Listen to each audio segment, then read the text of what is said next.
Alright, it's me, Mike. So we are officially less than a year away from Avengers Doomsday, which means Marvel has entered that familiar phase where they expect you to suddenly remember 15 years of content like it's a pop quiz you didn't study for.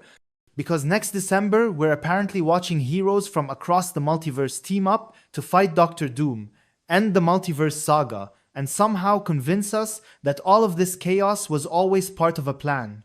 And look, I'm not saying anything revolutionary when I say the multiverse saga has been a confusing mess with very little clear direction, because at this point even Marvel fans argue about which projects actually mattered and which ones just happened. So going into Doomsday, the big problem isn't hype, it's clarity.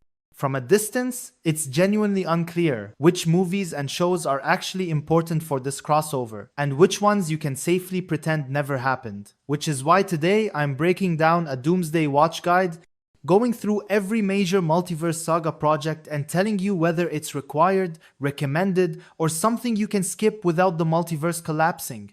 Now, before we even start, I don't recommend going all the way back to the beginning, unless you hate free time. The smartest starting point is still Avengers, Infinity War and Avengers Endgame. These are the last proper Avengers films. They explain why the original team is gone, and a surprising amount of multiverse saga projects still piggyback off the emotional and narrative fallout from these two movies. If you're rewatching anything, start there. From there, the actual saga begins, and first up is WandaVision, which I do recommend.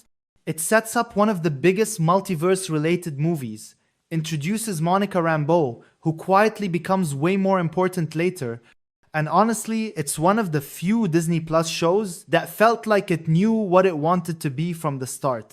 The Falcon and the Winter Soldier is also a recommend, mainly because Sam's journey into becoming Captain America actually matters if he's going to be leading anything moving forward. Plus, it continues Bucky's story, introduces John Walker, and brings Valentina Allegra de Fontaine into the picture, whose name alone feels like Marvel daring you to stay awake. Loki, both seasons, is absolutely required.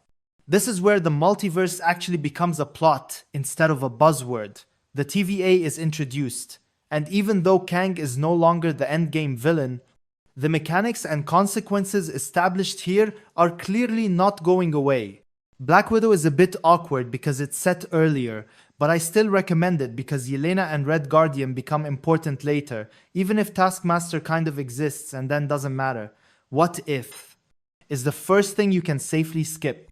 Yes, it's multiverse focused, but none of these stories seem essential to Doomsday, and the idea that things can happen differently isn't actually the core conflict of where the saga is heading, so watching it is optional homework at best. Shang-Chi and the Legend of the Title That Never Ends is required, mostly because Shang-Chi himself is important, and this is literally the only place he exists so far. Eternals is mostly skippable.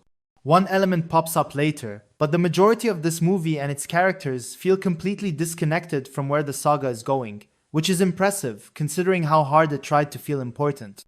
Hawkeye is a soft recommend. Jeremy Renner's future is unclear, but Kate Bishop is very likely part of the Young Avengers conversation, and the show continues Yelena's arc, which is enough justification to put it in the probably matters category. Spider-Man No Way Home is absolutely required.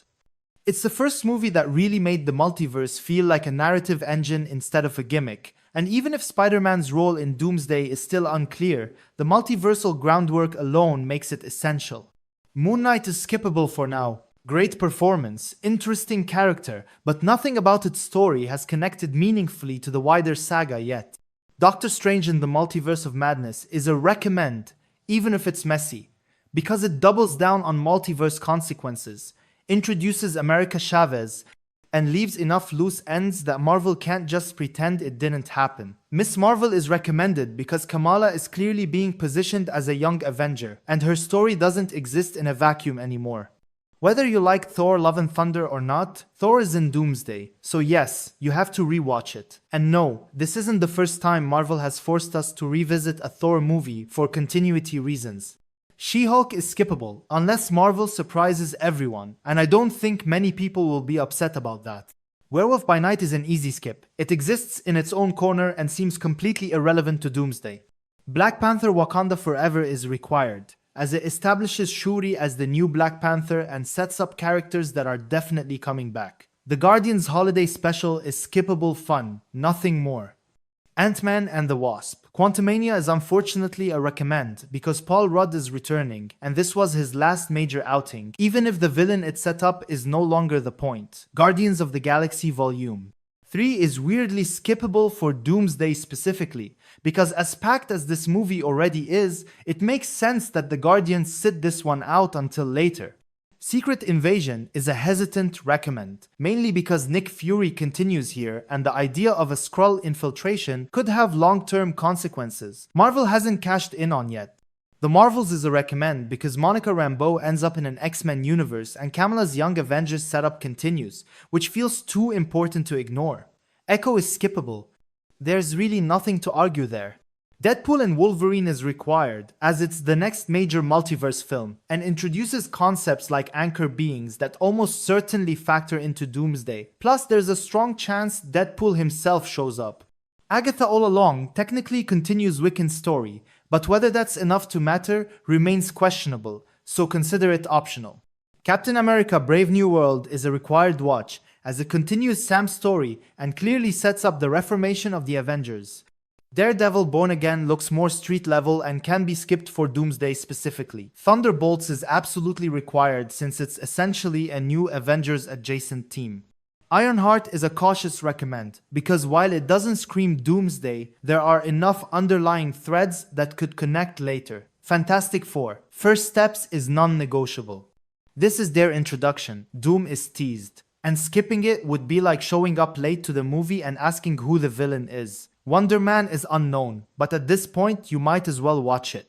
Spider-Man Brand New Day being the film right before Doomsday basically guarantees relevance, so yes, watch that too. And finally, I also recommend revisiting Fox's original X-Men trilogy. We don't know if these are the same versions or variants, but refamiliarizing yourself with these characters and actors will absolutely help. Especially when you see certain people who somehow look exactly the same 20 years later. And that's the watch guide. It's a lot, it's overwhelming, and it kind of proves the problem with the Multiverse saga in the first place. I'll put a clean, organized list in the description so you don't lose your mind. And with the countdown officially on, you might want to start now. If you want to know how the Fox X-Men could fit into Doomsday, check out my video on that. I'll see you next week for my first video of 2026. Until then, have a safe new year, and yeah, good luck catching up.